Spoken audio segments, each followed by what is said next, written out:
আসসালামু আলাইকুম গাইস, আজকে আমার স্কুলের শেষ দিন। আমার মন খুবই খারাপ লাগছে কারণ আজকে আমার শেষ দিন। আজকে আমাদের পিকনিক হবে। আমার সাথে রয়েছে আমার বন্ধু আব্দুর রহমান। হ্যালো গাইস, আসসালামু আলাইকুম। ও সালাম দিয়েছে, আপনারা কমেন্টে সালামের উত্তর দিন। তো গাইস, আমাদের স্কুলে অনেক কিছু রয়েছে, দোলনা রয়েছে, পার্ক রয়েছে, কলা গাছ।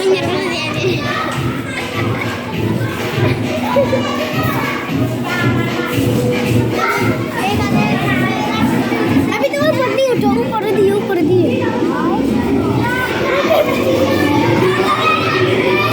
तो गाइस, আমি স্কুলে এসে দেখতে পাচ্ছি যে আমাদের স্কুলে সবাই নাচানাচি করছে। এই ভিডিও